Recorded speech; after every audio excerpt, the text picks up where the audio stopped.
भी परिवर्तन के संबंध में आगे विचार करने का निर्णय लिया कि अब हम अजमेर का राजस्थान में विलय कर चुके, पुनर्गठित राजस्थान बन चुका, अब इसकी राजधानी और उच्च न्यायालय के बारे में, स्थान के बारे में कोई परिवर्तन करना हो तो एक समिति का गठन कर दो ताकि वो सुझाव देगी, उसी के अनुसार हम चेंज कर देंगे।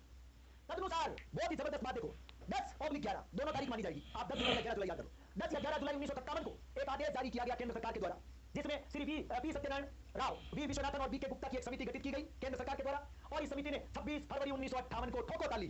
पी सत्यनारायण राव समिति ने अपनी सिफारिश कब दी? 26 फरवरी 1958 को अपनी रिपोर्ट प्रस्तुत की, जिसमें सिफारिश की गई कि राजधानी को जयपुर से स्थानांतरित नहीं किया जाए। पी सत्यनारायण समिति कहती है कि जयपुर से राजधानी स्थानांतरित नहीं की जाए और उच्च न्यायालय की मुख्य पीठ जोधपुर में ही जारी रहनी चाहिए। समिति ने जयपुर में उच्च न्यायालय की मौजूदा पीठ को समाप्त करने की सिफारिश भी कर दी। कितनी तारीख को कर दी? वेरी इंपॉर्टेंट, 26 फरवरी 1958 को। कोई आपसे पूछे पी सत्यनारायण राव समिति ने अपनी सिफारिश कब प्रस्तुत की? आप कहेंगे 26 फरवरी 1958 को। समिति का गठन कब हुआ? आप कहेंगे 10-11 जुलाई 1957 को। कमेटी में कितने लोग थे? 3। अध्यक्षता कौन करते हैं? सत्यनारायण राव। क्या बोला? राजधानी जयपुर ही रहनी चाहिए, मुख्य पीठ जोधपुर ही रहनी चाहिए और जयपुर की बेंच को समाप्त कर देना चाहिए, समाप्त कर देना चाहिए। लेकिन एक गजब की बात और आपको देखने को मिलेगी यहां पर, एक और जबरदस्त क्वेश्चन। अब दोस्तों एक बात बोलना चाहूंगा, राज्य पुनर्गठन अधिनियम लागू हो गया, राजस्थान का पुनर्गठन हो गया। पुनर्गठन के बाद राजस्थान के, नए राजस्थान के, जो वर्तमान राजस्थान है, आधुनिक राजस्थान, जो वर्तमान इसकी राजधानी और इसकी हाईकोर्ट सबके बारे में क्लियर हो गया और सारी बेंच वैसे लगभग बेंच पहले समाप्त हो गई और जयपुर बेंच 1958 में समाप्त हो गई। अब क्लियर है कि कोई बेंच नहीं है हमारे राजस्थान में। 58 के बाद अब कोई बेंच नहीं है, केवल मुख्य पीठ जोधपुर में है। अब एक नई पारी की शुरुआत होने जा रही है, वो क्या होगी अब देखो। गजब का क्वेश्चन एक और तगड़ा, क्योंकि समय की डिमांड के अनुसार, वर्तमान प्रगतिशील राजस्थान के अनुसार समय समय पर मुकदमों की भारी भीड़ होने लगी कोर्ट में, तो इसलिए जरूरत पड़ी फिर से नई बेंच स्थापित करने की। उसी का क्वेश्चन आपके सामने है। राजस्थान उच्च न्यायालय की जयपुर पीठ ने उच्च न्यायालय राजस्थान जयपुर में स्थायी पीठ की स्थापना आदेश 1976 के तहत अपना कार्य कब से प्रारंभ किया? कॉलेज शिक्षा तकनीकी। दोस्तों ये 2021 का जीके का पेपर जिसमें क्वेश्चन आया था कि राजस्थान उच्च न्यायालय की जयपुर पीठ ने, जो कि एक पीठ है, खंडपीठ बोल दो, उच्च न्यायालय राजस्थान जयपुर में स्थायी पीठ की स्थापना आदेश, यह आदेश है जो राष्ट्रपति जारी करता है। आदेश 1976, जिसके तहत खंडपीठ की दोबारा से स्थापना होगी और जयपुर खंडपीठ दोबारा से काम करना शुरू कर देगी। 4 ऑप्शन है, 8 दिसंबर 76, 31 दिसंबर 1976, 1 जनवरी 77, 31 जनवरी 1977। उत्तर नंबर 4 राइट होगा, 4 नंबर ऑप्शन। आइए चलिए चेक कर लेते हैं। ये लो, जयपुर में राजस्थान उच्च न्यायालय की पीठ समाप्त होने से पूर्वी राजस्थान विशेषकर जयपुर शहर के लोगों के एक बड़े वर्ग में भारी असंतोष पैदा हो गया। यानी 1958 में जब जयपुर बेंच समाप्त कर दी गई तो पूर्वी राजस्थान में भयंकर विद्रोह हुआ, आक्रोश पैदा हो गया लोगों में। विभिन्न बार एसोसिएशन और अन्य संगठनों ने जयपुर में उच्च न्यायालय की स्थायी पीठ की मांग शुरू कर दी और जैसे ही मांग बढ़ी केंद्र सरकार को पता चल गया बढ़ाना पड़ेगा, अन्यथा ये लड़ेंगे। अब देखो दोस्तों, यह मांग राजस्थान उच्च न्यायालय जयपुर में स्थायी पीठ की स्थापना आदेश 1976 के तहत पूरी हुई। 1976 में राजस्थान उच्च न्यायालय जयपुर में स्थायी पीठ की स्थापना का आदेश, ऑर्डर जारी हुआ 1976 में।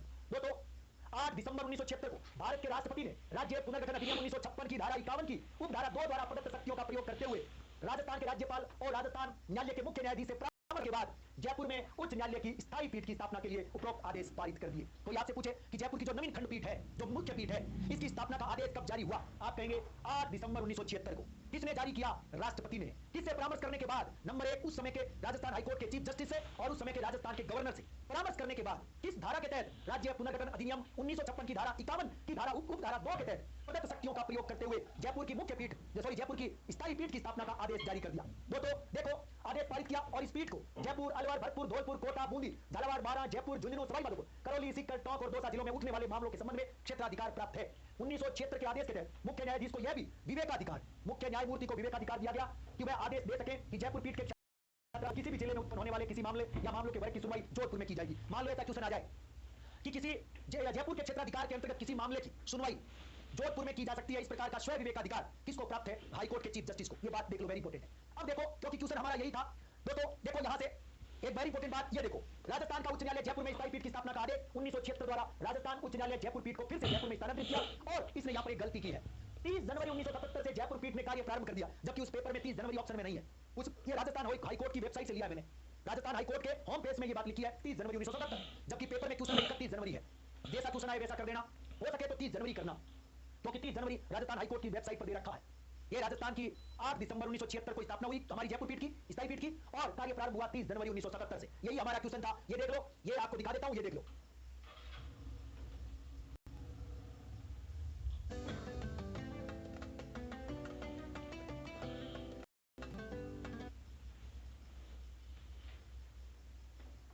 कार्य कब से प्रारंभ किया? इसने 31 जनवरी माना, 30 जनवरी ऑप्शन में नहीं है, जबकि मैंने आपको राजस्थान हाईकोर्ट की वेबसाइट का आंकड़ा दे दिया 30 जनवरी 1977 हो गया।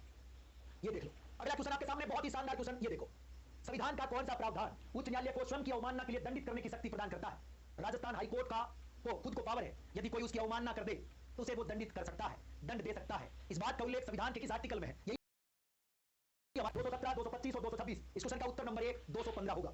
आइए चलते हैं दोस्तों, मैं ओरिजिनल संविधान आपको दिखा रहा हूं, ओरिजिनल संविधान आपको दिखा रहा हूं ताकि कोई त्रुटि नहीं होनी चाहिए आपके कंटेंट में। दोस्तों हमारे भारत के संविधान के अध्याय 5 में, संविधान के भाग 5 में राज्यों के बारे में उल्लेख है, राज्यों के बारे में, और राज्यों के उच्च न्यायालय की बात मैं करने जा रहा हूं। आर्टिकल 214 दोस्तों, राज्यों के लिए उच्च न्यायालय, प्रत्येक राज्य के लिए एक हाई कोर्ट होगा, इस बात का उल्लेख आर्टिकल 214 में है। आर्टिकल 215 में उच्च न्यायालयों का अभिलेख न्यायालय। दोस्तों उच्च न्यायालय, अब ये बात याद रखनी है आपको, हाई कोर्ट और सुप्रीम कोर्ट दोस्तों क्या होते हैं, अभिलेख न्यायालय होते हैं। लेकिन आर्टिकल 215 में केवल हाई कोर्ट का उल्लेख है।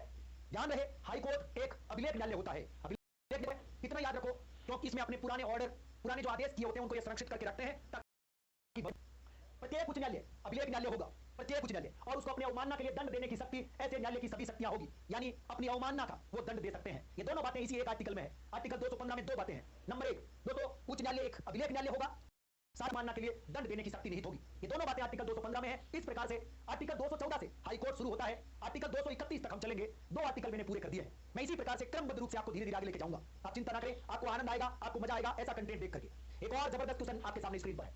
उच्चतम न्यायालय व उच्च न्यायालयों का अभिलेख न्यायालय होने का अर्थ क्या है? हाई कोर्ट और सुप्रीम कोर्ट अभिलेख न्यायालय होते हैं। दोस्तों the meaning of supreme court and high court as a court of records, अपने पुराने रिकॉर्ड्स, अपने पुराने ऑर्डर्स संजो करके रखते हैं। अर्थात न्यायालय होने का अर्थ क्या है?